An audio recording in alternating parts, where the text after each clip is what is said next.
Aglobi.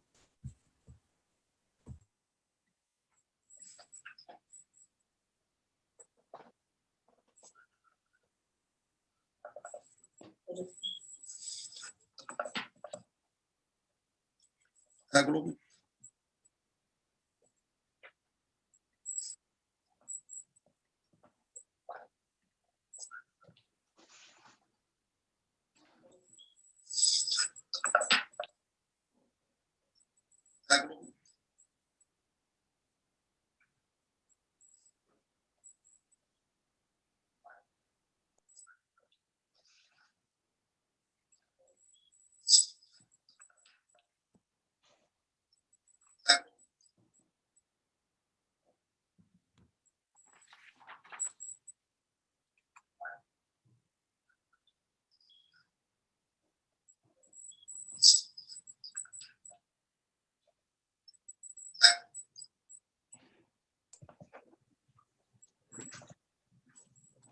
Are we recording this, Juliet?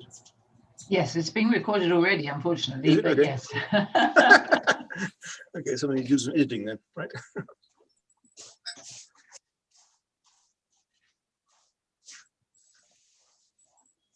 Are we recording this, Juliet? Yes, it's being recorded already, unfortunately, Is it? but Okay. yes. Okay, somebody do some editing then, right?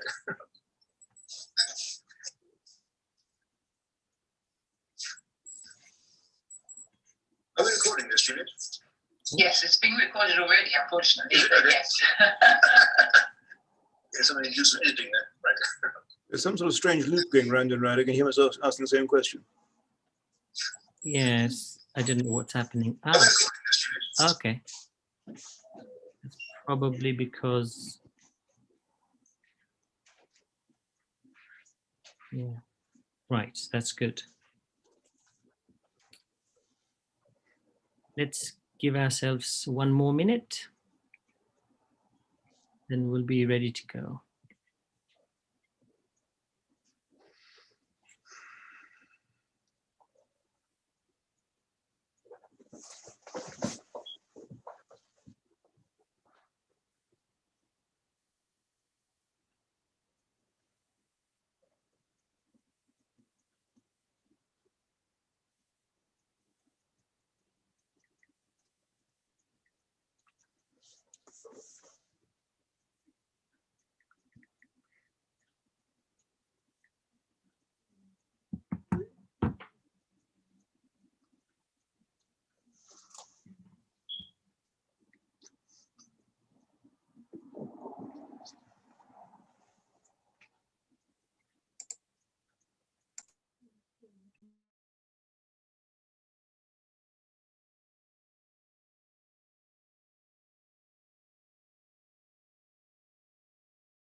Sorry, Tejendra, I'm going to replace this account by one else because I have tried many times to for the camera. It is not working, so I'll use another account. Okay, I leave for a couple of minutes. Okay. Sorry.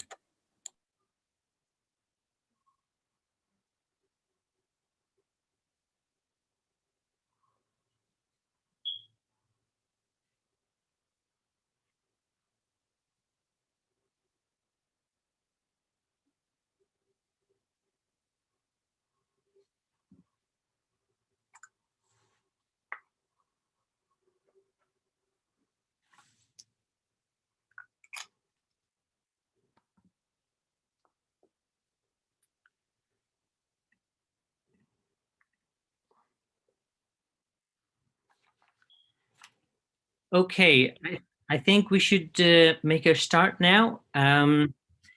Juliet, if you could admit anyone who wants to join in, that would be great, as I would be speaking. So hello, everyone. I'd like to begin with a warm welcome to everybody who has joined the launch of the special issue of Education and Conflict Review that focuses on rebuilding Syrian higher education for a sustainable future.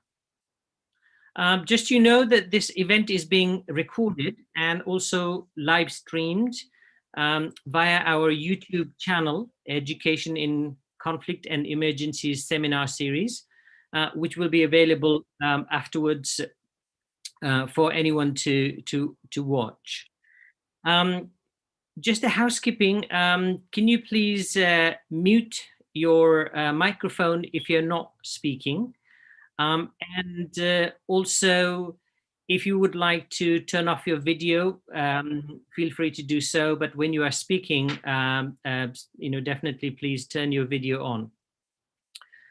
It is really nice to see colleagues connecting from different parts of the world. And I want to particularly welcome colleagues who've joined this event from Syria.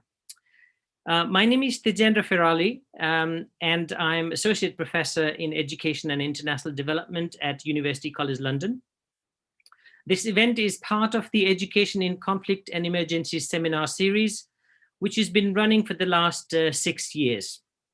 And it is hosted by the Center for Education and International Development, and the journal Education and Conflict Review is also housed in the center. This special issue is really special for a number of reasons. Firstly, it focuses on the issue of higher education in conflict-affected settings. Research on higher education largely concentrates on its role in development of knowledge and skills for economic development, and its wider role in social development, civic engagement, and mitigation or exacerbation of inequalities and social divisions is less understood. In particular, the knowledge around interactions between higher education, conflict, and peace building is under-theorized.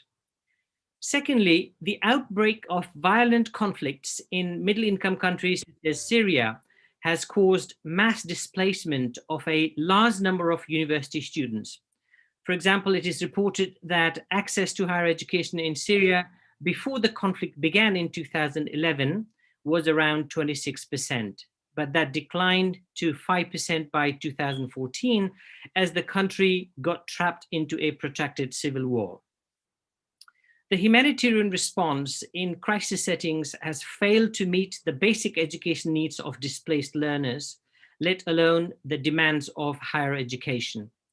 Thirdly, a large number of university academics have been persecuted and forced to flee their countries at the detriment of their well-established academic careers and socioeconomic stability, resulting more widely in a colossal loss of human capital in the conflict-affected societies. Finally, academics in exile struggle to secure relevant jobs in the academia, and many of them might not be well acquainted with the international higher education environment, and working in a foreign language is also a challenge. This special issue is also our attempt to show our support and solidarity to academics in exile by providing an opportunity to publish their research in a peer-reviewed journal.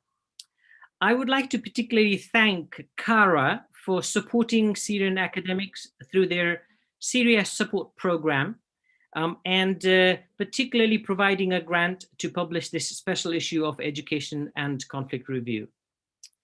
Juliet and I would like to thank anonymous reviewers of the articles and also for providing invaluable feedback that was enormously helpful.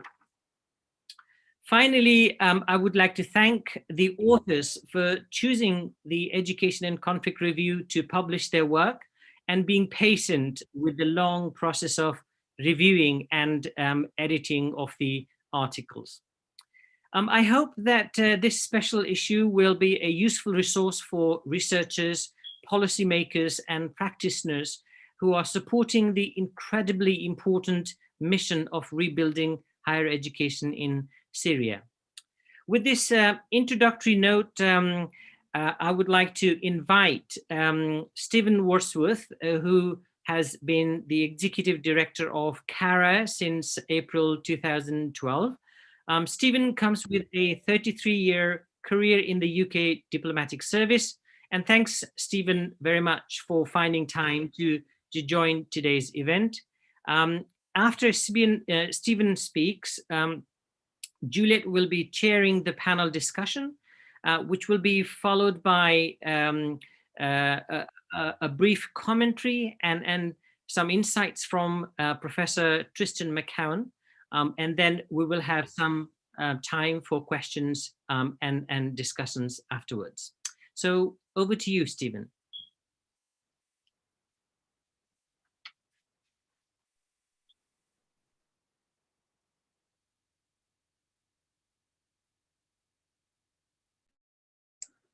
Right, thank you. And I'll just start with just a short presentation. I just really want to explain how the Syria program fits into what CARA does and where CARA came from and other things it does, and really to explain to people who are perhaps not familiar the slightly wider picture.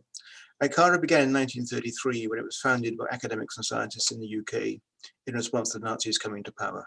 It was essentially a rescue mission to get their German colleagues, particularly Jewish colleagues, away from Germany into places where they'd be safe and could carry on their work, very much with a focus on two things, both helping the individuals, but also helping preserve the knowledge that they had acquired and making sure that wasn't lost but could still be used. So as William Beveridge, our founder, put it, our only aims are the relief of suffering and the defense of learning and science. If you go forward to the present day, we have two programs. The fellowship program is essentially the continuation of that original rescue mission from the 1930s. We currently have about 310, 315 fellows at different stages, either at UK universities or in some cases universities outside the UK, or on their way. It's a very labor-intensive process to get them to safety. They're coming out of places where they are at immediate risk from violence or threat of arrest or in some cases threat of murder, whatever. The regional programs are newer. In fact, the first one only began in 2006, and the Syria program is the third of our regional programs. And it began really with the Iraq crisis following 2003, and the realization there are many academics who were either staying in their country but needed help to survive and to be able to continue their work, or who perhaps had made it to a neighboring country but either didn't want to or were unable to go much further, but again needed help there if they weren't to lose all their skills and we see all that intellectual capital dissipated. The first regional program, therefore, was for Iraq, 2006-2012, and worked through an office in Amman in Jordan. And the aim was there to work with both those who are still in the country, who without that support might be isolated, discouraged, and might feel they had to leave and get away, but help them to stay and work where they were and continue, but also with those in the countries surrounding the area. There's a combination of roundtables, discussions, research projects, all sorts of other things, heavily supported, thank you, by academics from UK and Iraqi institutions, in particular the Research Fellowship Program, which really builds up the idea of research as the basis for these regional programs. The second program, which overlaps with the first one, was our program for Zimbabwe, 2009-2013. It was a bit different. The problem there was a combination of the politicization of the Iraqi university system and also the collapse of the economy, which meant that there were many faculties and departments that simply couldn't function. In some cases, because they were being deprived of money by the politically appointed Vice Chancellor under Mugabe. In other cases, there wasn't any money. There were medical departments had no fridges and all sorts of crazy things. So we provided funds to the suppliers so they could provide equipment for those departments that couldn't function and get them back to work. But also we established a virtual lecture hall, so those who were in exile outside Zimbabwe could still deliver lectures back to the University of Zimbabwe, particularly in the health and veterinary health sciences, because we had to be very non-political, because obviously Britain and Zimbabwe, it's a difficult relationship at that time. And Zimbabwean side under Mugabe again was very suspicious. So it had to be something which anybody could see was clearly a good thing and in the interest of the country. So health and veterinary science seemed to fit that bill. And that's just an example of the virtual lecture hall. Essentially, it allowed communication in real time. So somebody could deliver a lecture and somebody in the lecture hall could ask questions and so on. Now, of course, that technology is easier. Then it was fairly new. Now, to come forward to Syria, we're all familiar, particularly people here, with the disaster of Syria in recent years and the devastation of the country, particularly the higher education scene there. And so the Syria program was launched in 2016, very much building on the experience of our Iraq program from 2006-2012. And again, it was to use research as a way of linking people up, helping them to work together, stopping them being dispersed, scattered, losing all their skills, and ensuring that they were kept together and as a group that could still be of real value to Syria as and when conditions allowed them to return. So far, I've had 4 phases. We funded the consultation phase ourselves, leaving that one at the side. But of the program phases, the first 4 funded by Open Society Foundation, essentially a pilot phase, and then 3 major phases. We've just confirmed the funding for phase 4 to run through from September this year to 2022. There's been a bit of a lag in some of the timing. And then in 2018, the Andrew Mellon Foundation came in as well, particularly with their interest in arts and humanities. And we're now in the second phase of that as well. So the OSF funding tended, people involved in that stage of the program came more from the sciences. So the arts and humanities work usefully complements that and gives it an extra dimension. Essentially, there were 4 strands in phase 1, English academic purposes, academic development, research incubation visits, and CARA commissioned research. Again, it was all about helping people to develop the skills that they didn't have already as a result of the way the Syrian system worked, to help them build contacts, connections, the incubation visits to come and discuss things that they might want to do, and then the CARA commissioned research, sort of early experience, recognizing that in Syria, it tended to be the pattern in many cases that people were pushed from PhDs into teaching and didn't learn the research skills which they would normally learn in a Western university system. In the second phase, you had the extra phase of small and larger research grants, again with the same idea. And then in 2018, we had the Arts and Humanities. Now, of course, I know that many people listening to this are familiar with this, but just wanted to fill in the background. A lot of it was workshops in Istanbul, bringing people together from other parts of Turkey. When we first conceived the program, we had hoped to have much more contact with Turkish universities, but that was before 2016 and the events of that year, particularly the failed coup attempt, which made it much more complicated. So in fact, we've not had the same degree of cooperation with Turkish universities as we'd hoped as part of the program. So we've ended up using often commercial facilities instead for the workshops and other activities. So some people may even recognize themselves, but they were workshops you can take pictures of. What you can't easily take pictures of is a lot of the online work that goes on as well, because many of these activities are a combination of face-to-face, but also online, English academic purposes, for example. And the research incubation visits you mentioned, they have been very successful. There was, of course, a hiatus because of the pandemic, which pushed us into doing everything online. Until then, we'd had the workshops as physical events in Istanbul. In fact, we have noticed resumed incubation visits, as one with Cardiff University going ahead at the moment. So back on track with that. These reports came out of the phase 4, that is the CARA commissioned research in the first stage of the program. The Arts and Humanities people came together for the first time and came up themselves with the idea of an Istanbul Declaration, committing themselves to supporting and empowering each other to develop skills and broaden their academic horizons through collaboration, which is a great initiative and really sort of summed up what we were hoping we could achieve with the program. We also do some work with people, supporting people who are working actually in northern Syria, in the non-regime controlled areas. That's a bit more difficult, but it's very important because not all of Syria is under the regime's control. And it's very important to keep those institutions functioning as far as we can help with that. As at the end of this year, we have 530 people, 32 registered in the database, 173 actively engaged, including 65 on the Arts Humanities side. We have people, 80 involved in the CARA-funded research studies, a whole range of other studies underway. And as part of it also, this has spun off a number of other little projects where people have realized that there's this tremendous resource of highly skilled Syrian academics who are available to support any studies or research they want to do. So other universities, different research institutions and award systems, and a number of our program participants are working on these sort of spin-off projects, which again is wonderful in terms of getting experience and of course in actual the results of the research. Lots of publications, far too many to list here, but also just put in red because I really want to highlight this, the fantastic support we've had from university experts, and this whole operation relies on the voluntary pro bono work of many, many academics in the UK and elsewhere. As I say, there are 260 discipline experts, 80 English language, more than 80 EAP experts from over 80 universities.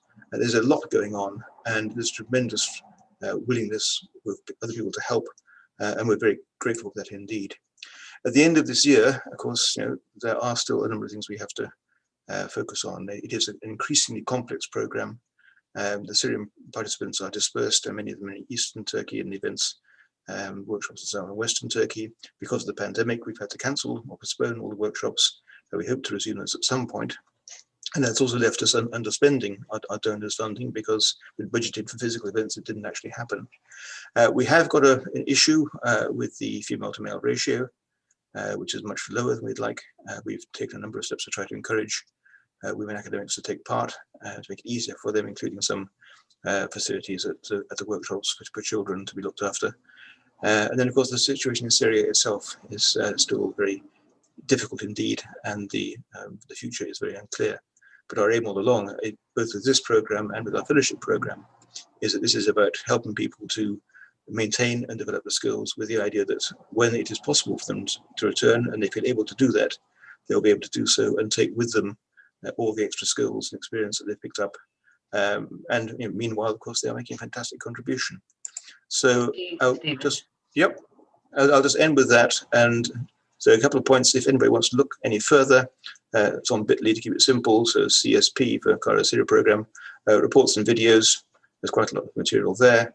And we had an evaluation in June 2020, and that's also available, the report of that. Thank you. Thank you very much indeed. Thank you.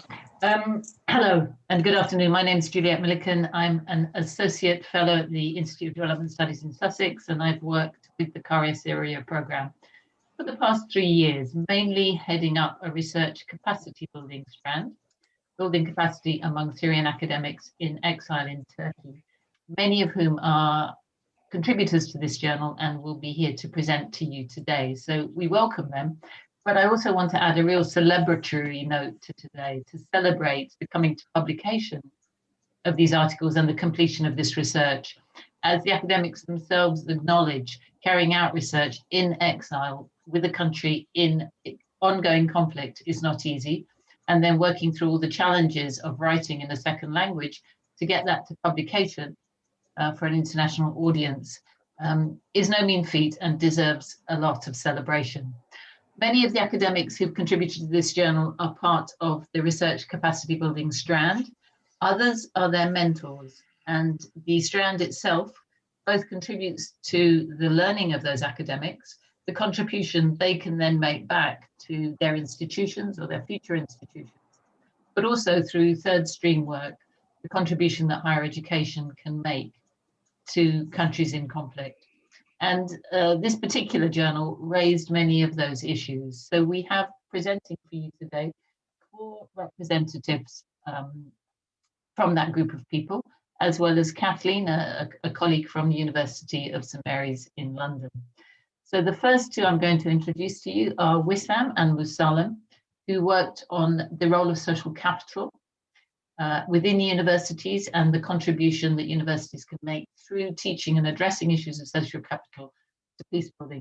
Wissam himself was not only a participant on the Syria program, but was part of the research incubation strand and spent some time at Sussex this summer. And I think I caught sight of him in one of the images that Stephen flashed past your eyes earlier. So Mussalam, let's go straight over to you and hear from you and Wissam. You have eight minutes to speak, and if you take longer, I will interrupt you because we need to keep to time. Over to you, Wissam. Please share your screen.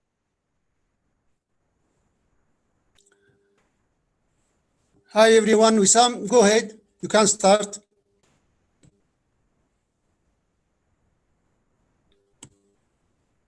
Wissam? Yeah, we have the screen shared. Go ahead, Mussalam. It is Wissam's turn. Wissam, would you like to start? Wissam? Yes. Thank you, Juliet. Thank you, Mussalam. Ladies and gentlemen, dear colleague. First of all, I would like to thank Mrs. Robertson, Mrs. Millikan, and Mr. Firari for the great efforts they have made to publish this special issue of research by Syrian academics in exile. I also thank my dear colleagues Abtalas, Abdul Jassim, Alawak, and Mrs. Sarmini for their great contribution to this research. Our research was about Syrian higher education and social capital in times of conflict. What's the problem that addressed by this research? The problem addressed by this research as following: to build sustainable peace, we need social capital. Can the higher education institutions help to development of social capital? This is the main question. And we have other question: what extent are they currently doing this? What campus activities are most effective in doing this? What factors prevent Syrian universities from doing this? Our methodology, we choose to study the higher education in northeast Syria, where there are three kinds of Syrian higher education: public, private, and unaccredited. A qualitative approach was used to better understand the views of student, academics, and administrative staff concerning how and whether higher education might be used to develop social capital. The research sample includes academics 11, students 5, and administrative staff 1 from 3 universities, public 13, private 2, and unaccredited 2. During the academic year 2018-2019. I will stop here and leave mic to my colleague Abtalas to talk about our findings and suggested recommendation. Thank you. Thank you, Wissam. Hi, everyone. Thank you, Juliet. Thank you, Tajendra. Thank you, Kara. The most important, interesting thing we found that nobody has any idea about what we mean by social capital. It is relating to Syria context where civil society is destroyed by the government. So nobody has any idea outside the formal political institutions. Nobody has any idea about civil society. Anyway, there was negative role for higher education in building social capital. Sometimes university by itself, by its nature, contribute to do something, but in general, the programs and the ways of teaching are providing harmful effect to higher education, social capital. As all the universities and higher education institutions are concentrating just to provide a diploma, in addition, by having a political mission by to support people around the regime. But what is interesting, the whole component of, I mean, the area that we studied, the whole component of Syria agrees that higher education should continue instead of conflict. What this means for Syria? For Syria, as we learn from the other countries' experience, higher education can play a role in rebuilding social capital. But the basic condition to starting this mission is academic freedom and isolating higher education from politicization. So what should be done? All academics and administrative staff should be rebuilt. How to use new ways of teaching, like surface learning by surface or by community engagement to help in rebuilding social capital. In addition, we have some harmful courses in Syria, like national social culture should be deleted. Also, graduates should be encouraged to learn at least 3 local languages. I mean, local Syrian language, or sometimes maybe we can make a special examination for graduates and force them to pass this examination to be graduated. Also, any help for Syrian higher education should be conditioned by recognizing academic freedom. We need more, more technical and financial help. Also, we need research programs relating to Syrian society and its relation to higher education. And the university should be open to whole activities of local society. The most important idea for us is we need to start a new experience. So we suggest to start a new university under the name of Peace University. Its basic mission should be rebuilding social capital in Syria with some specific faculties like archaeology, law, architecture, economics, etc. Those faculties can take the mission of rebuilding a part of social capital in Syria. This was, in brief, what we come to. Thank you.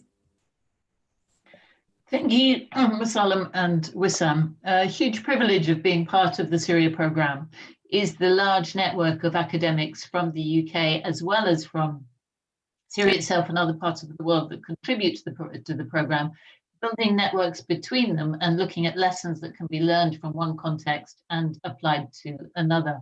And Mussalam's group looked particularly at lessons from university in conflict that had taken firsthand that approach to dealing with their own locality and the implications of the conflict on the communities in that locality, as well as the teaching and learning role that they played within the institution. Our next presenters, Shaher and Ezra, are both agriculturalists, and their research focused on the role of the university in knowledge exchange and then on food production. So they're going to speak to you now. about their work and their findings.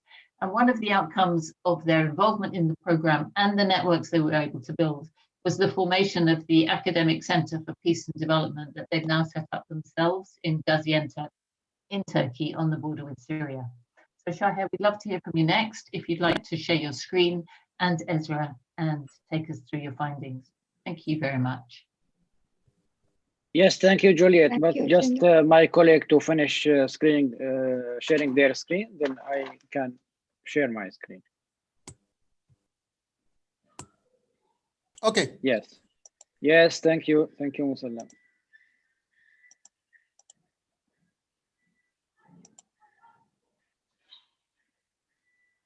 Okay.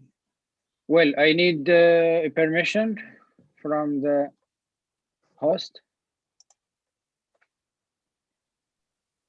Yes, you have the permission. Not this one, not with my camera, the other account. So sorry for this. I have to use 2 accounts because I have a problem on my laptop. Yeah, that's done. So the other one, yeah, thank you. Still not.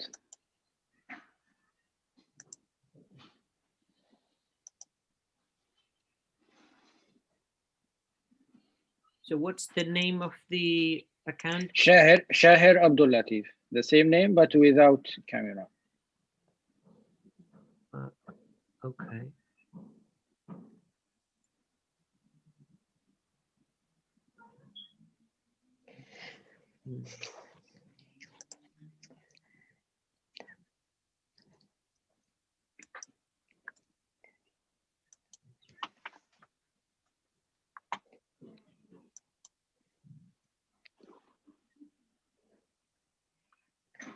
Let me share it for you, Shaher. Let's move on. I can do that now. I have actually given a co-host, right? Okay, go ahead.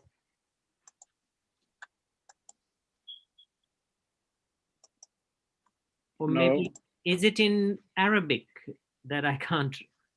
No. Oh, go ahead. Yes. Yeah, that's it. I go. Okay. مساء Yes, please, الخير. Isra. مساء الخير للجميع وشكرا للجميع على الحضور واستمتاع مع بحث الأمن الغذائي. تم إجراء هذا البحث كجزء من برنامج كارا عام 2019. في بداية البحث كان لابد لنا من نقاشاتنا كمجموعة بحثية معنية بالأمن الغذائي. بدأنا بالحوارات والاستفسارات عن ما هي المشكلة الحالية الواقعة في الوضع الراهن. بعد تحديدنا الهدف الرئيسي انطلقنا نحن فريق الأمن الغذائي بقيادة قائد الفريق الدكتور شاهر عبد اللطيف وكل من الباحثين الدكتور عبد المنعم عبود والدكتور باسم الصالح والأستاذ عبد الرحمن بيوش والأستاذ محمد عساف ومعكم أنا الدكتورة إسراء. تناولنا جزء من بحثنا اليوم نتناوله بالعرض وهو دور التعليم العالي في تعزيز الأمن الغذائي. Good evening, everybody. I would like to and hope that you will enjoy this session about food security. We conducted this research during the last year in collaboration with or within CARA Syria program, and you see on the slide the research team. This is just a part of the whole research we're focusing on agriculture knowledge between the academy and farming communities, and we explored more about the role of higher education in enhancing food security in Syria. من ضمن نقاشاتنا الأساسية كانت حول ما تعرض له نظام التعليم في البلاد لأضرار بالغة أدت إلى هجرة الأكاديميين والخبرات العلمية الزراعية، وبالتالي أدى هذا إلى آثار كارثية على قاعدة المعرفة في البلاد. Yes, one of the reasons of this research that the country's education system has been severely damaged. A lot of academics and experts have to fled from the country, and that's why the nation's knowledge based and academic infrastructure were significantly diminished. يعاني أكثر من 6.5 مليون شخص حاليا من انعدام الأمن الغذائي، وهناك كذلك 4 ملايين شخص آخرين معرضون لخطر انعدام الأمن الغذائي الحاد. Yes, as you know, so more than 6.5 million of the people are currently insecure regarding food security, and 4 million is at risk to becoming actually food insecure. And by the way, the last statistics says that more than 10 million of the people are now unsecured. إن صح التعبير فإن قلة أو انعدام الإرشاد الزراعي لعب دور كبير في قلة المعرفة الزراعية. Yes, the other thing is the agricultural extension is stopped and even diminished and play a negative role in impact on food security. So it is loss or less effectively. من خلال بحثنا ودراساتنا المرجعية تبين هناك ثغرة في قلة الدراسات والتقارير التي تعتمد على منهجية البحث، ولا سيما في المنظمات العاملة في شأن الأمن الغذائي، كما أننا حاولنا الاستفادة من تجارب مماثلة وحدثت في مكان ما. Yes, also during our literature review, we discovered a huge gap related to availability of, let me say, scientific derived studies or reports. And so we want also to benefit from others studies done in other place at the conflict context. منهجية بحثنا تركزت في البحث عن العلاقات بين ممارسة المزارعين وخبراتهم والتغيرات اللاحقة وأثرها على النظام الزراعي. Yes, we. السلايد الثاني دكتور. Next slide, please, Juliet. Yeah. So we focused in this research on the relations between the farmers and how they how their behavior exchange within the farming system. درسنا دور الإرشاد الزراعي بالإضافة إلى خبرات المهندسين الزراعيين ودورها اللي كان إيجابي أو سلبي، ومدى تأثر هذه الخبرات وتغيرها بالظروف الراهنة. And also we studied the skills of the extension staff, agricultural extension staff, and how they affected by the crisis and the conflict. آخر ما تركزنا إليه ما هو دور التعليم العالي من حيث المناهج والأبحاث الزراعية والإمكانيات البحثية المتوفرة وكيف ساهمت إيجاباً أو سلباً في الأمن الغذائي. Finally, the role of higher education, and here we mean also, of course, the agriculture knowledge and how it is their role and how it's affected either negatively or positively. And as you see here in the diagram, this is the main components of the research affecting on food security, farmers, extension staff, and regarding the higher education from 2 points, curriculum and research.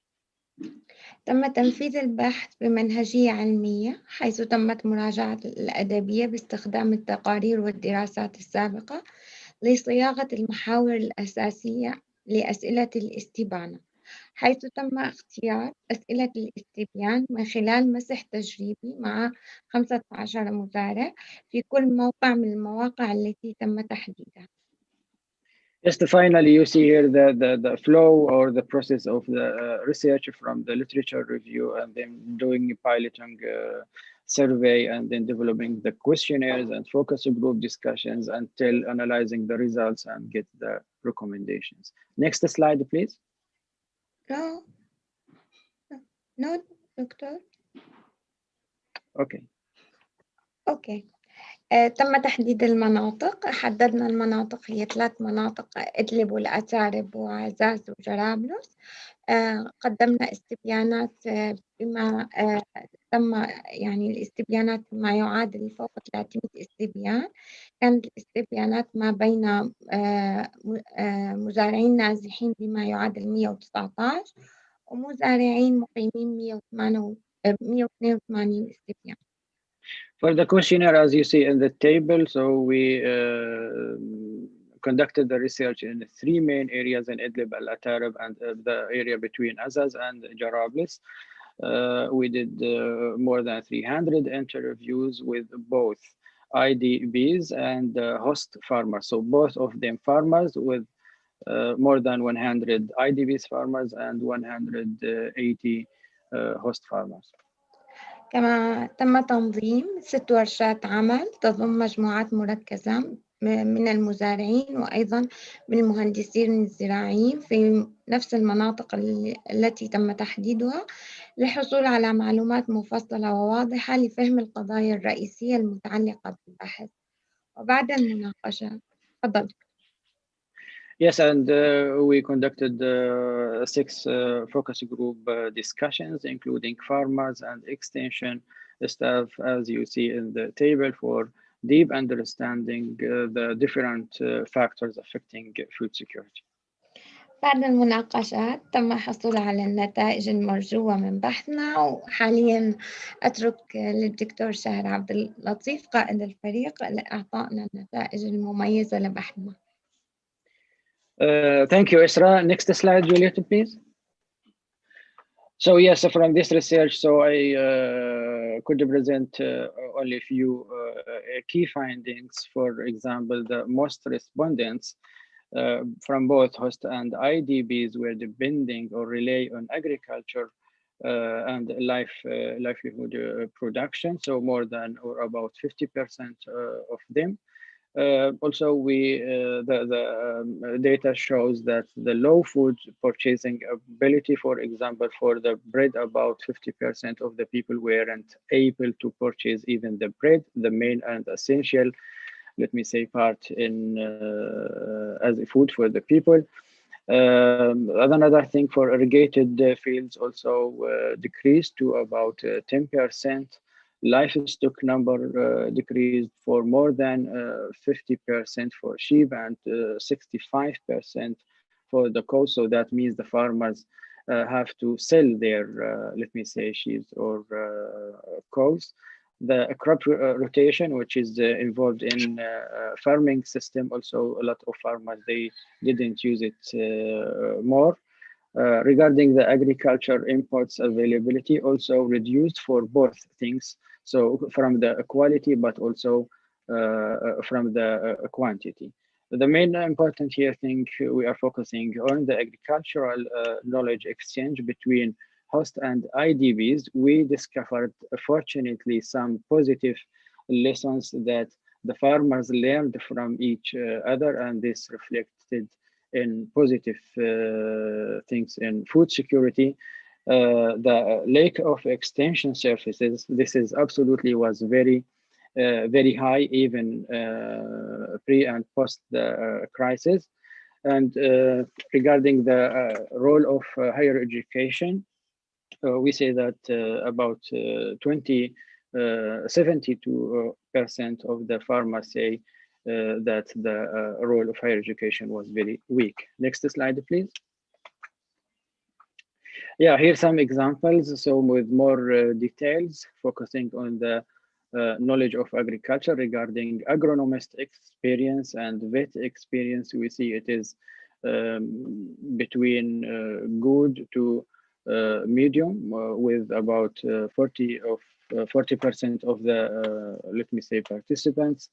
The research is very significantly reduced. You see that before the 2011 was good, but after that is very weak, and that means so no research were done after the 2011. Regarding the curriculum, also very decreased. This is because so no update for this curriculum to fit the new and the let me say new challenges faced during the conflict, the scientific and symposium, and so of course, so the researcher or even the university staffs were not able to attend to any, let me say, scientific symposiums. Next slide, please.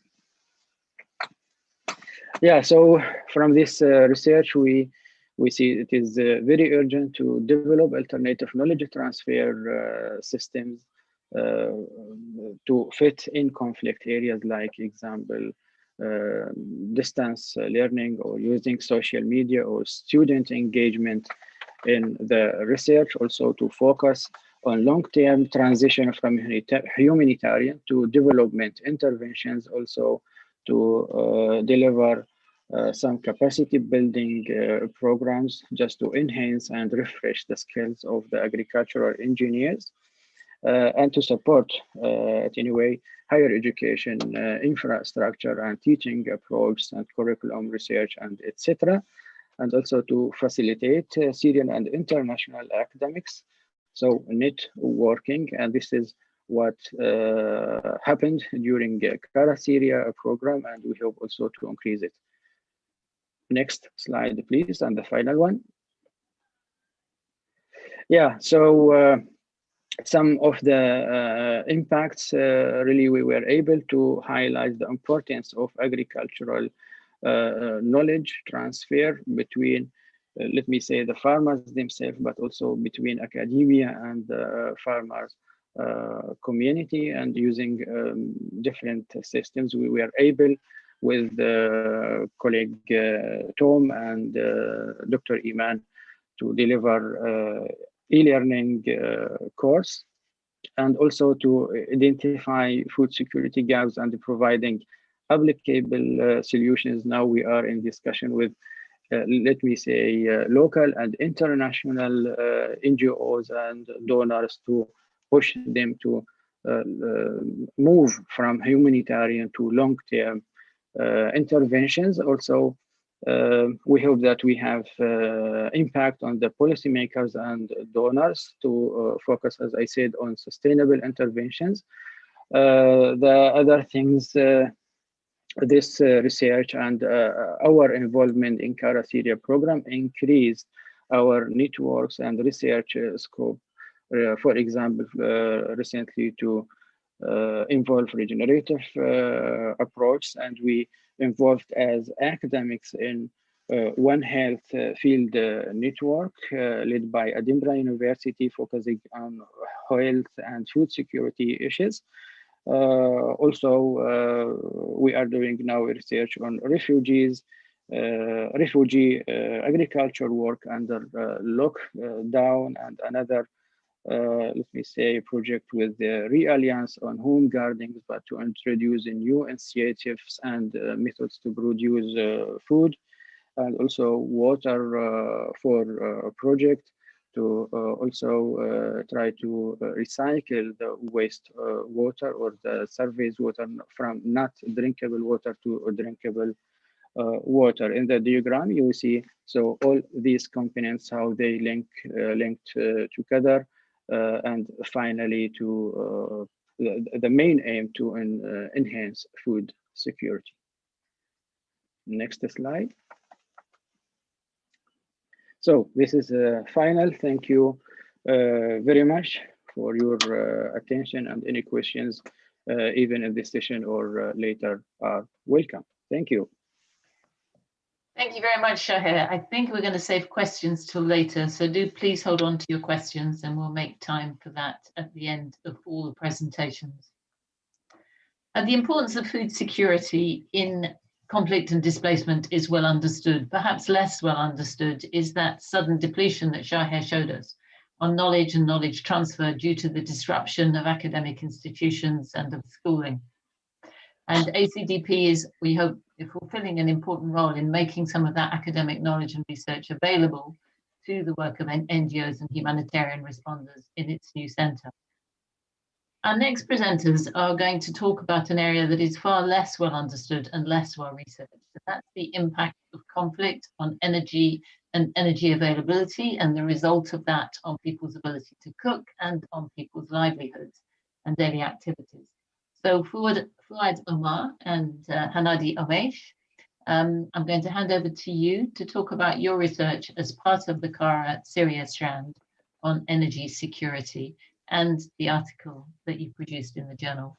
Go ahead, Fuad and Hanadi.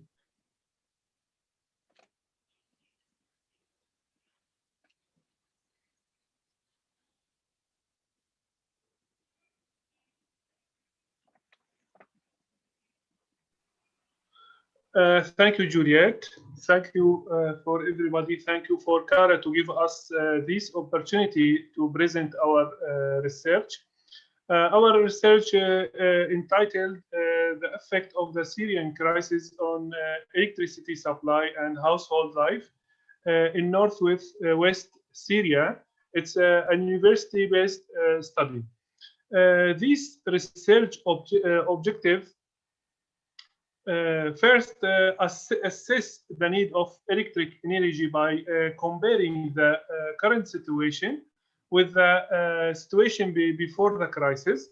After that, identify the sources of electrical energy, assess and quantity. To achieve these objectives, this methodology was proposed. I think Dr. Hanadi can continue in this section. Okay, thank you, Dr. Fuad. Thank you, Juliet. Hi, everyone. Methodology, our methodology, the study based on 3 stakeholders interviews. First, household survey. We have a quantitative data by 1,035 households.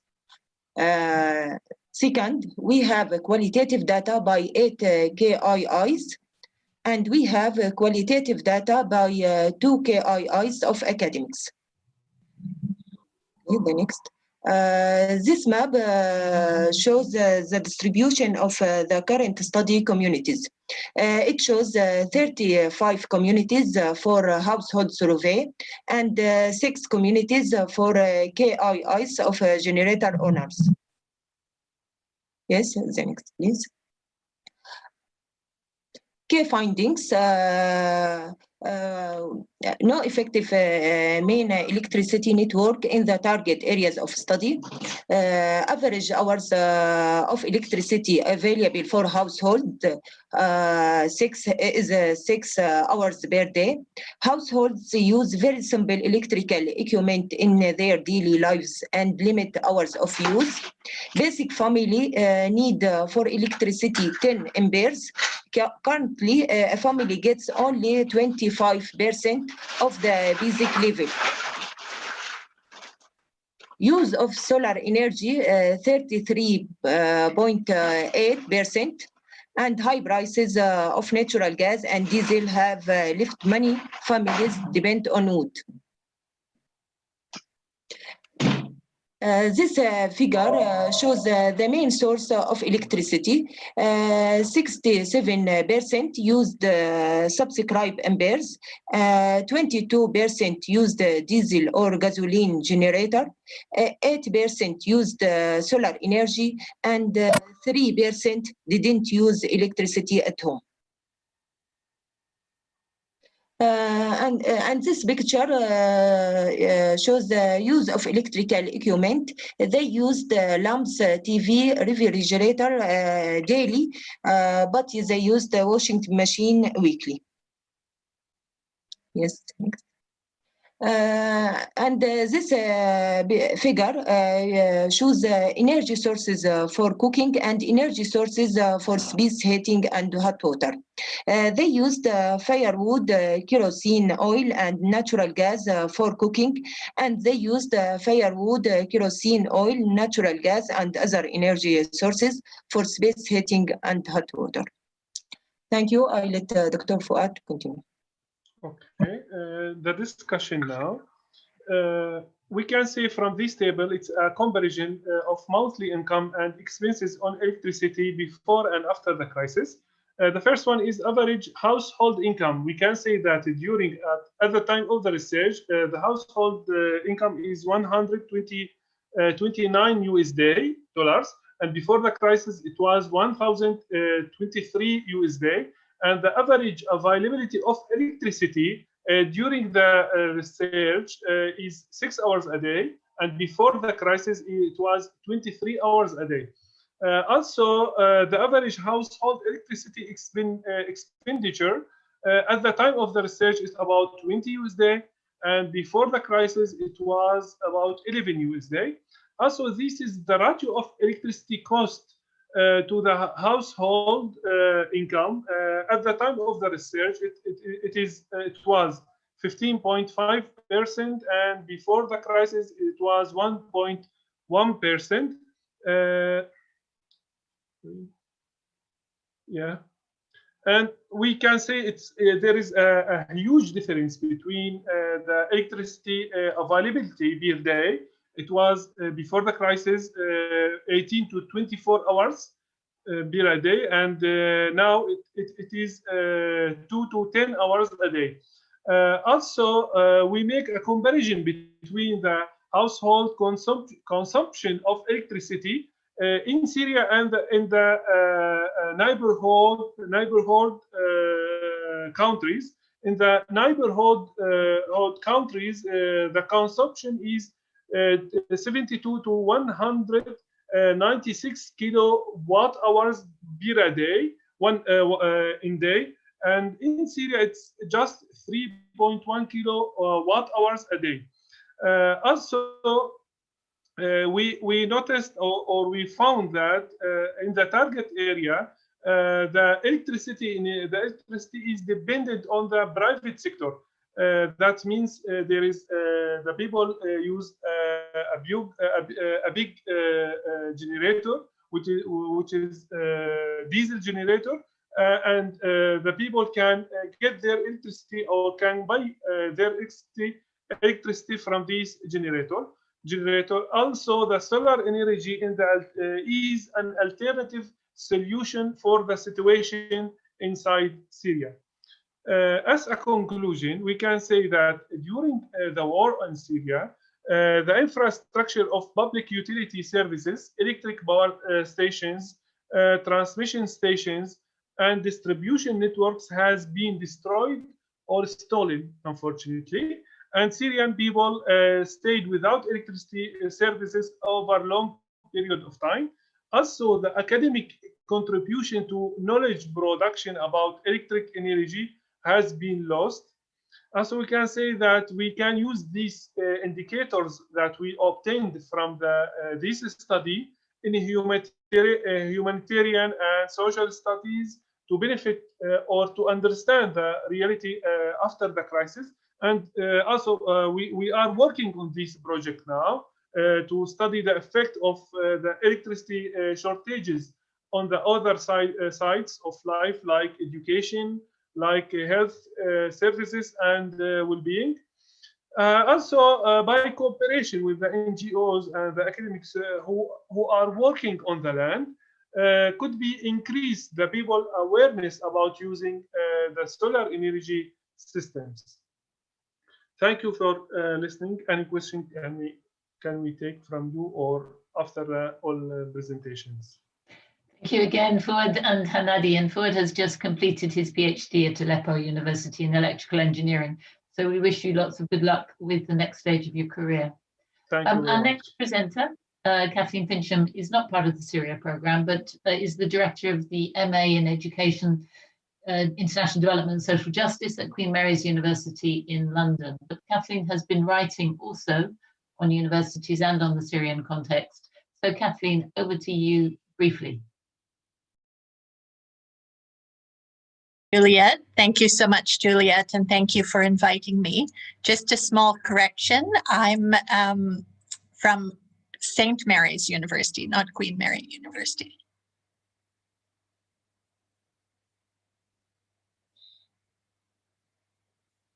Okay, so I would like to share, I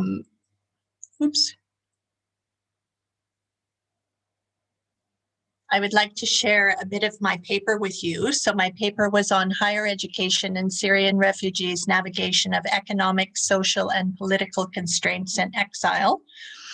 So this paper was actually inspired by a larger study, and it was research commissioned by the British Council and UNHCR looking into Syrian youth's perception and experiences of higher education opportunities for refugees in Jordan, Lebanon, and Turkey. So this paper is formed by both informed by both empirical qualitative research with Syrian refugees in these 3 country contexts, as well as secondary research.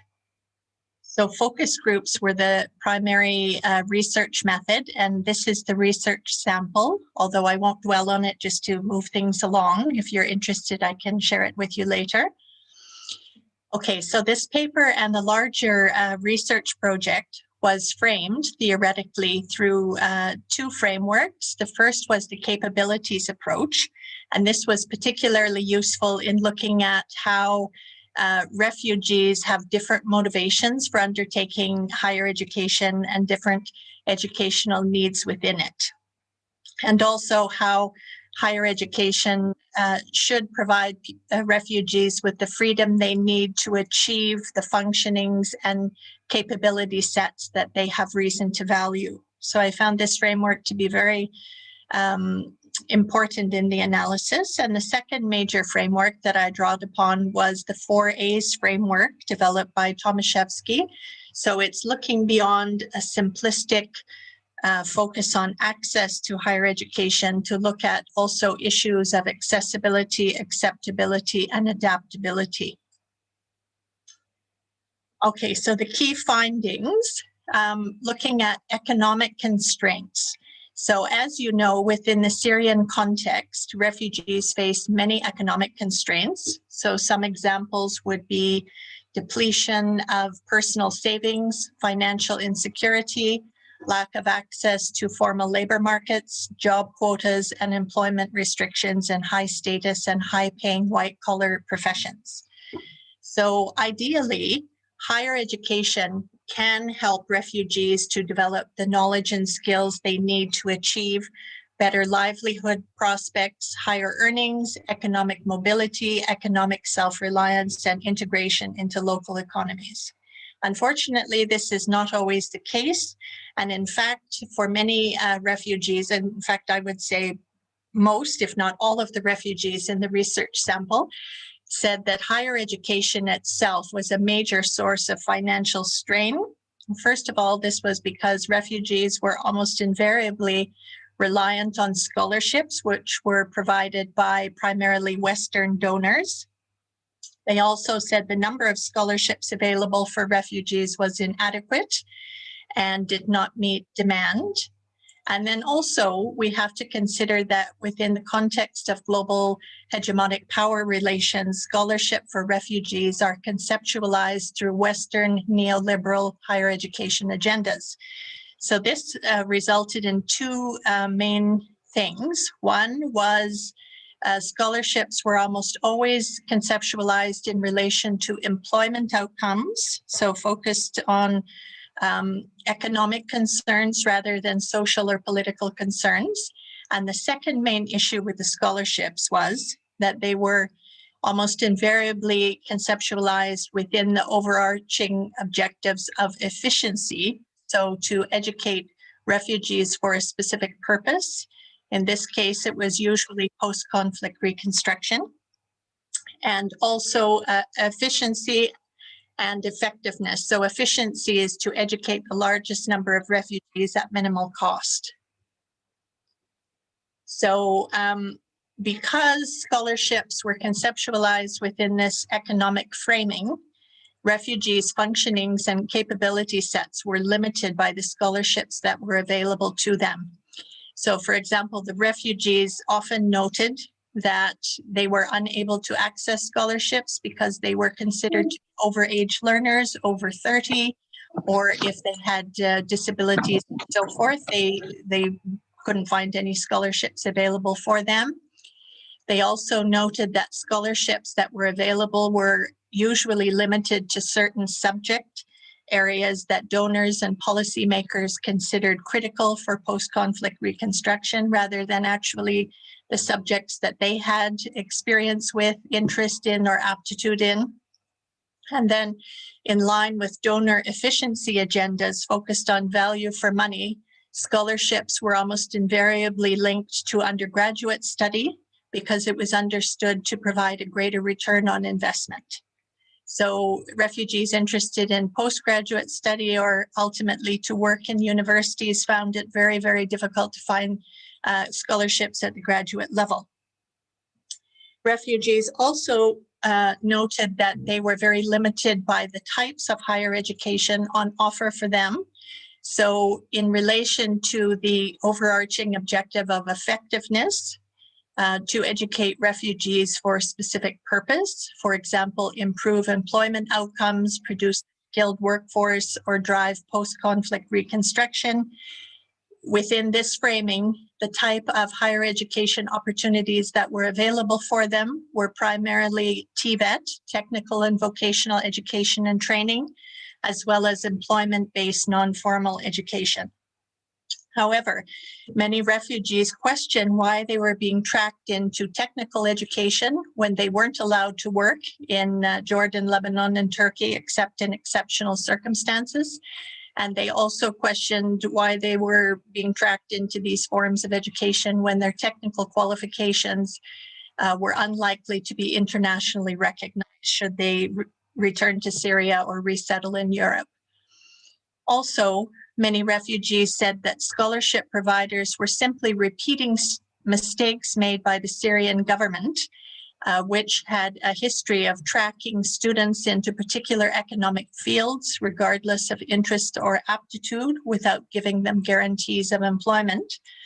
And female refugees noted how non-formal programs often provided very employment paths based on gender stereotypes. So, for example, childcare courses for women.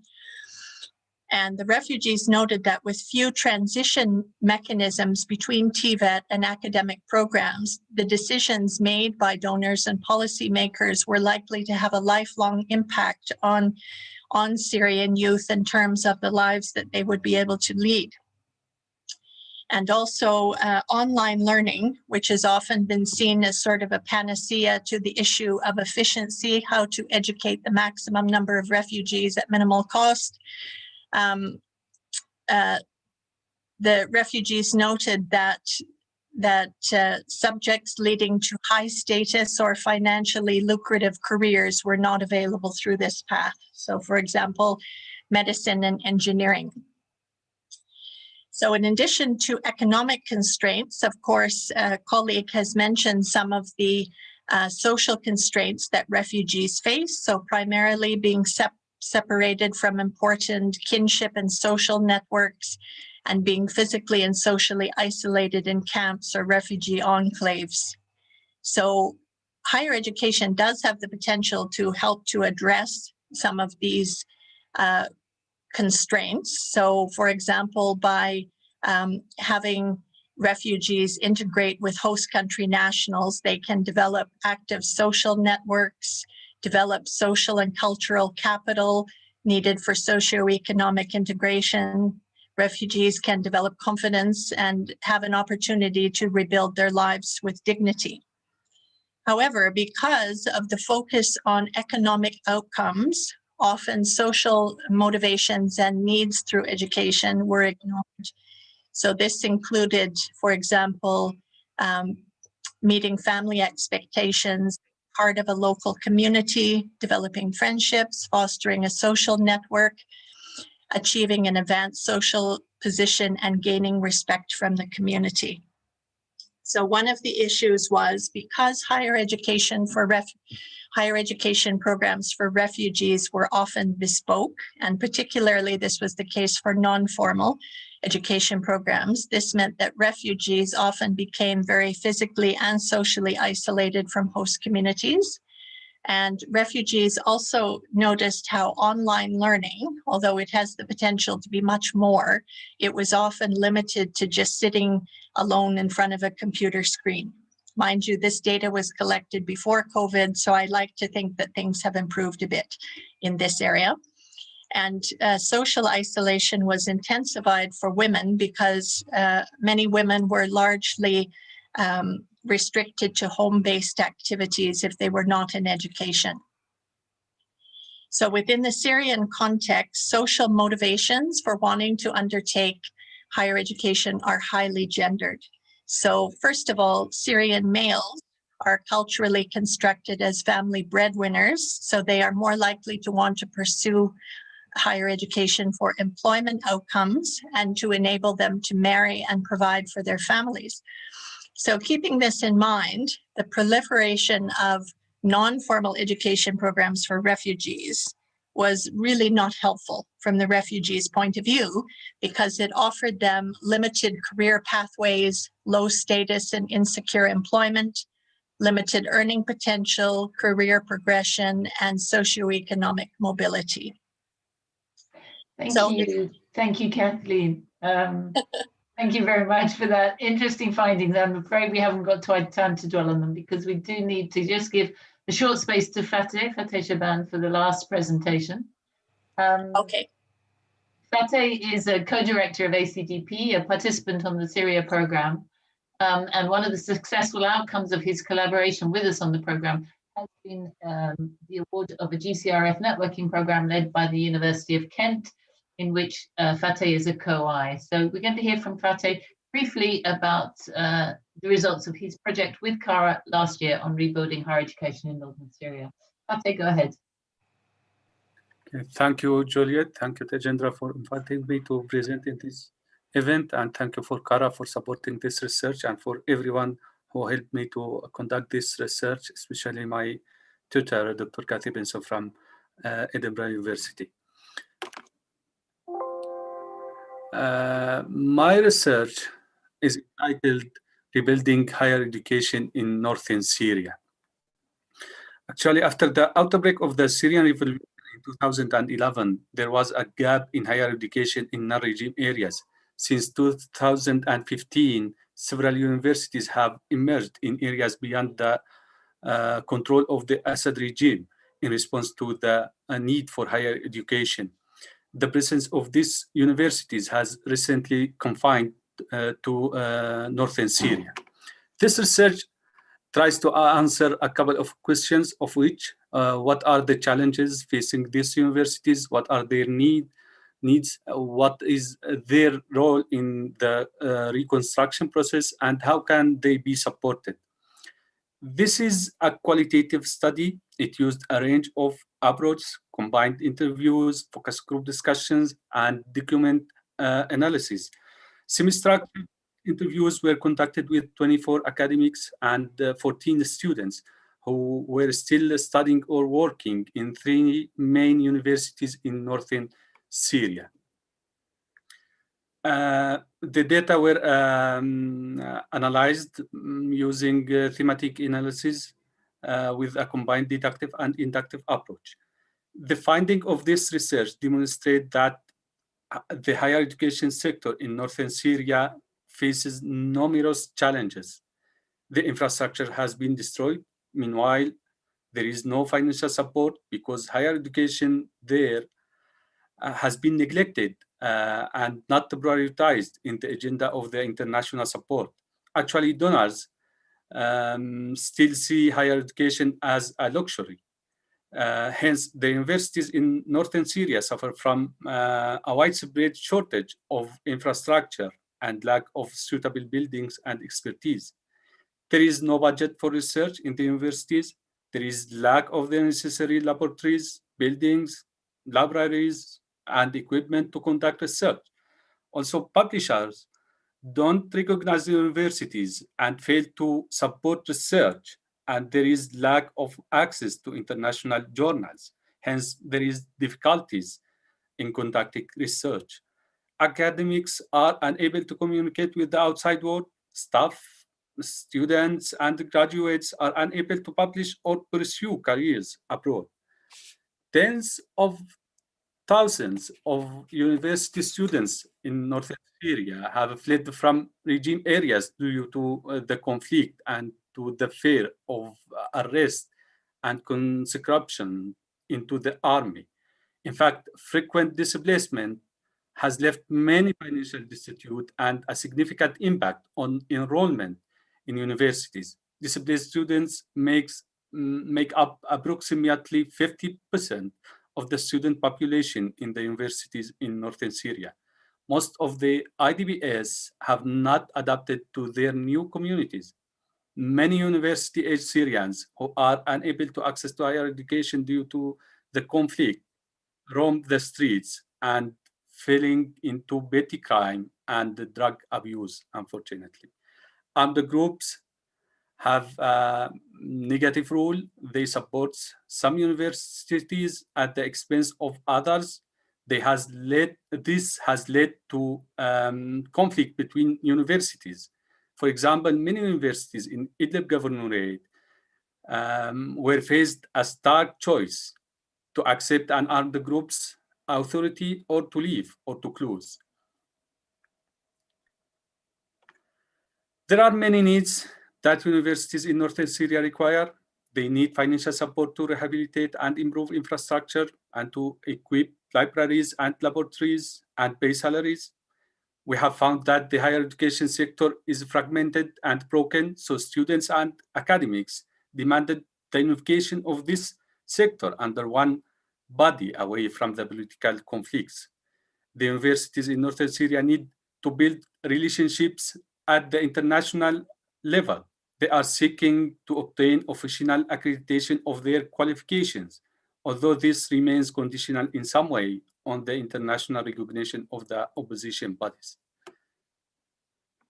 So what should be done now?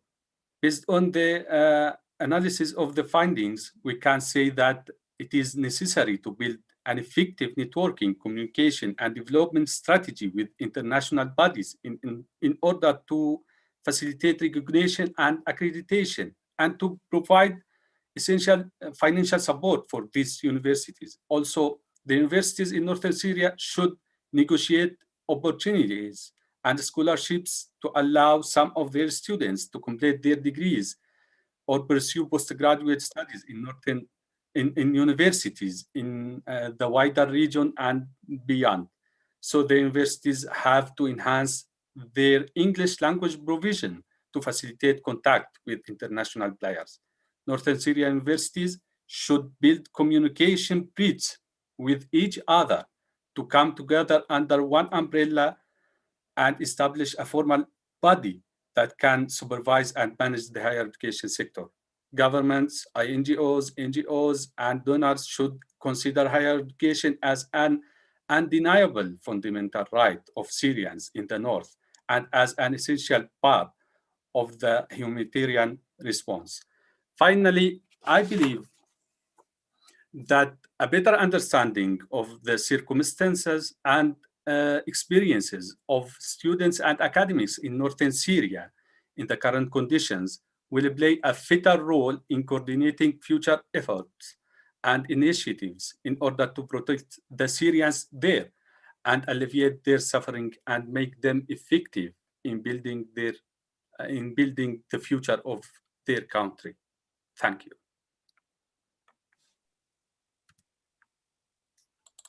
Great. Yeah, thank you so much, Fateh. Really fascinating presentation. And in fact, thank you to everyone who has presented really interesting papers, findings, and implications for policy and future development. Really appreciate it.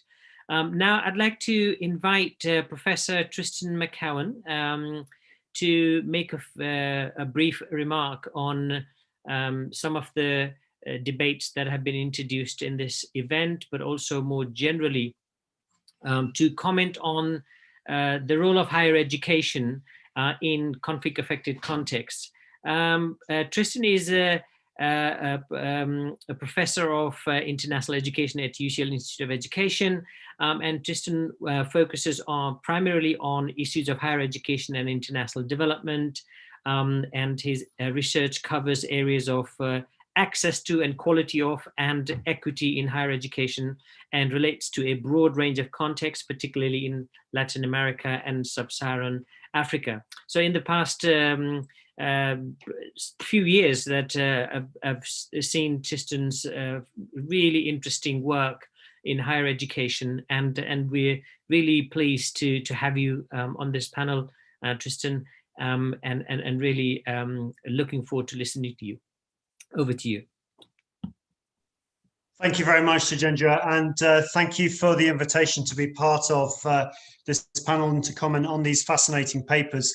It was a real treat. As you know, I'm not personally familiar with Syria, so it was a real learning experience for me, but certainly a lot of the themes that were raised resonate with some of the work that I've been doing elsewhere. The countries that I work with directly have not had the same experience of direct violent conflict. So some of the issues are a little bit difficult, and it's extraordinary to see the courage of academics and students and others in these contexts.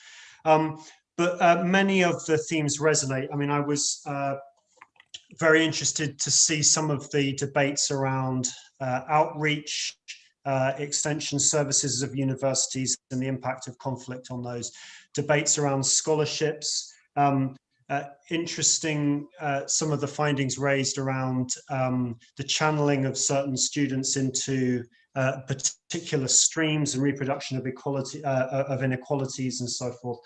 I was very interested to see the point around learning of local languages in universities.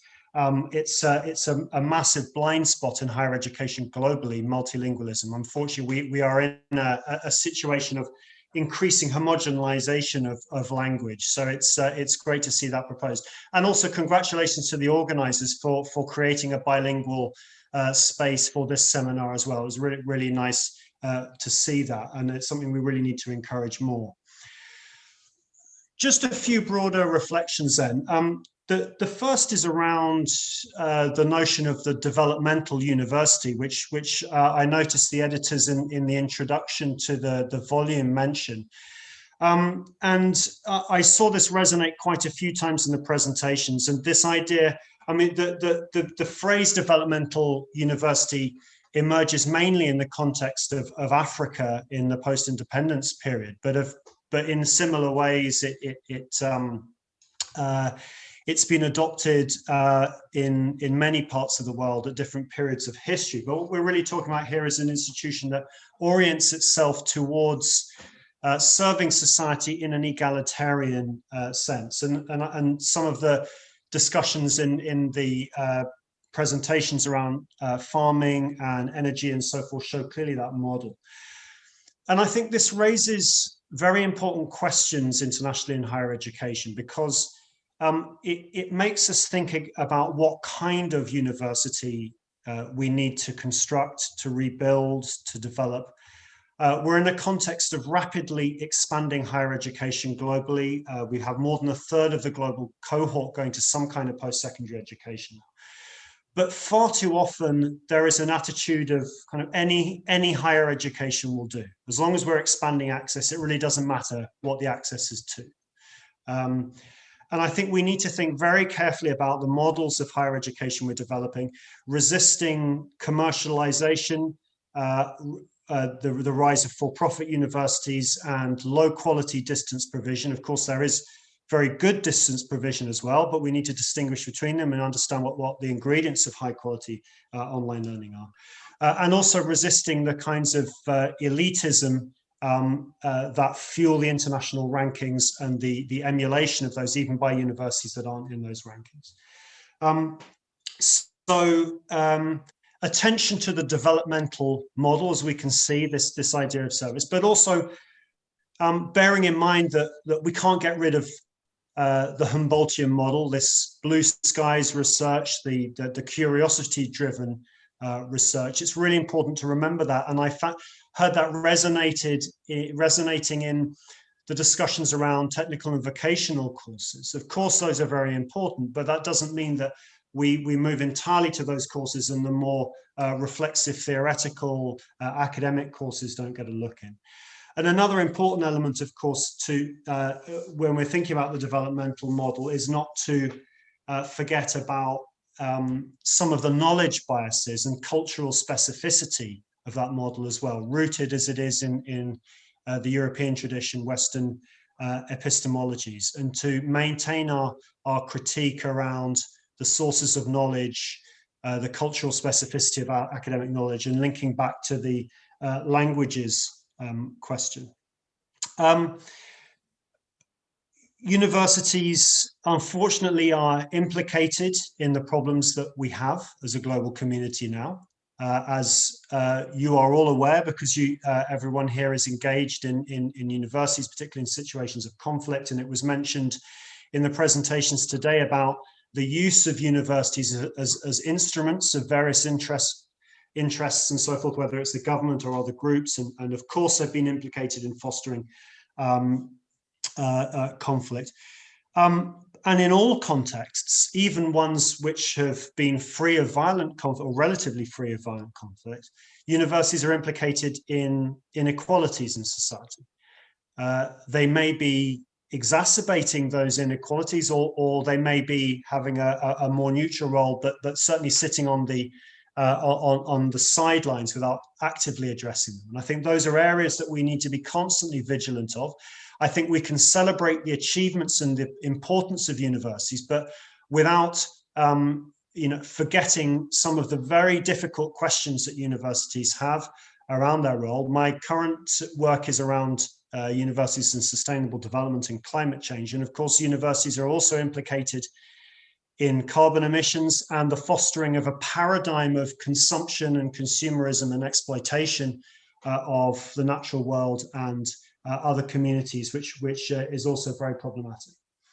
So we need to be mindful of that, but also I think celebrate the extraordinary achievements of universities, as we've heard today, even in very difficult contexts and situations. And I have to say, without being overly idealistic or romanticizing, I've always been struck by the extraordinary role that universities play in different contexts in bringing people together across diversity, even in very difficult situations.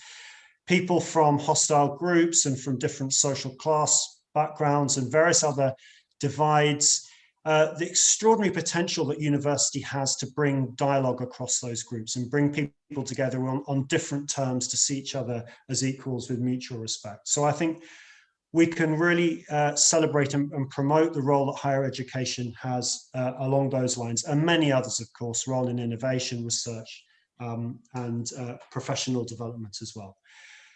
The final point I'd like to end on is just to emphasize the point that's been made throughout these presentations of how important it is to have high quality universities, other kinds of higher education institutions in all contexts. And there's a tendency, I think we're celebrating universities in the pandemic for their achievements, and some of those research intensive universities are doing a great service for the global community. But we mustn't then go towards an idea that a few star universities can solve the world's problems for everybody. That's never going to be the case. We need high quality universities in every country in the world, not only because they have the important role of teaching the people in those contexts and applying the ideas to local conditions, but also because that is going to maintain this epistemic diversity. We need a vibrant intellectual debate in all different cultural contexts, in all different parts of the world. And we need to fight for high quality higher education institutions in all parts of the globe. So those are my comments. Thank you again for such a stimulating debate, to all of the authors and the organizers for bringing to us this very important special issue. Thank you very much. Yeah, thanks very much, Tristan. That's really great. I'm very conscious about the time, actually. I know that there are a few questions which have been posted in the chat box, but also some of them have been answered as well. I think one important point that I would like to mention is that the way that Syrian academics collaborated with UK academics in sort of designing their research, participating in training, but also co-authoring some of the articles. That was a process of sort of knowledge exchange. That wasn't that the academics based in Western universities were helping to just develop capacities in sort of conventional notion, but rather the UK academics were also able to learn a great deal in relation to cultural complexities, the challenges in the context, and also because of the lack of access to actually the Syrian regions. So that collaboration was immensely helpful in diversifying knowledge and understanding of the challenges in Syria, which was actually fed back into university programs by the academics in the UK. So I think that it appears to me that looking at the papers, the mentors as well as Syrian academics were very aware and consciously trying to facilitate this horizontal partnership and mutual learning through the process, and I think that is an important point to note. And I think we should actually promote that kind of partnership in higher education, where there is mutual learning happening. Just a couple of questions, if I can steal a few minutes from everyone. There's one question by Stella, particularly to Cara. Stella, do you want to ask your question? Yeah, hi there. Hello, everyone. Thanks for organizing this. Yeah, it was a question about capacity building, but I've appreciated that some people that have contributed to Cara in the past kind of try to address that. So like it was about the terminology, like the way it's phrased, like which is a little bit unclear because I didn't know what sort of capacity like we are referring to here. And as I've contributed to Cara myself in the recent past, like I'm curious about what like people that are involved think about the concept and the process that might be something else. Perhaps I can answer some of that. I think we can't ignore that countries undergoing conflict have huge disruption and huge knowledge gaps because people have limited access to research and research facilities. So opening up those spaces where people can carry out research and access those facilities and have those collaborations with other international academics that those of us in the West often take for granted. We collaborate internationally all the time. And are sharing knowledge and exchanging knowledge. Shahir talked about exchanging knowledge in a particular local context, but we're very used to having international communities that we share and exchange knowledge and ideas and experiences with. And in a country in conflict, much of that goes and many of those opportunities goes. So from the first point, just opening up those collaborations, and while the majority of the UK mentors the majority of the mentors were from the UK, we also have a mentor from Germany who's also on the line today who collaborated with Fuad. So the collaborations are more than two-way, they're three-way, four-way, but they do open up those spaces for people to talk to other people who are passionate about similar disciplines and similar research questions, but working in other locations. So as Tajendra says, it's capacity building for all of us. It's increasing our international networks and then our international reach of the kind of questions we're asking and the research that we're doing. Yeah, thanks, Juliet. Stephen, do you want to come in briefly? Yes, sure. And I saw the question in the chat, and I saw that Shahir had answered it, I think, very well. Yeah, it is about, as with our Iraq program, as I mentioned before, 2016, 2006 to 2012, it's about preventing or helping to prevent the loss of capacity, to ensure that people are not scattered to the four corners of the world. They can stay together, work with other people, learn, keep the skills they've got, develop new skills. So that's the immediate reason for doing the program. But of course, there's a long-term interest as well in seeing safer, better societies built with the skills that people are learning, and we hope one day can take back with them. That's true of both our programs, the regional programs and the fellowship program. Great, thanks very much. So we've just run out of time, I'm afraid. So it's been a great discussion and great presentations. And I have actually posted a link to the journal, the special issue in the chat box, but also you can search for Education and Conflict Review. The special issue is freely available for everyone around the world to read it. and we've really sort of tried to protect the journal from any kind of commercial benefits, ripped off by the publishers. So we actually use our own time to make a difference, to make knowledge freely available rather than being shut down behind the wall. So that's the whole purpose of it. And I really hope that researchers and also practitioners in Syria and those who work in the Syrian context find these papers relevant and useful in their work. And this is also an opportunity to really promote the debate and add significance to the area of higher education research in conflict-affected contexts. So finally, I would like to thank all the presenters and all the participants, and thank you, Tristan, for your very insightful remark, and everyone for joining this event. And we look forward to seeing you in other events organized by the Seed. Please do enjoy Christmas however way you can, if you celebrate, or you do try to take some break before the new year. Thank you very much.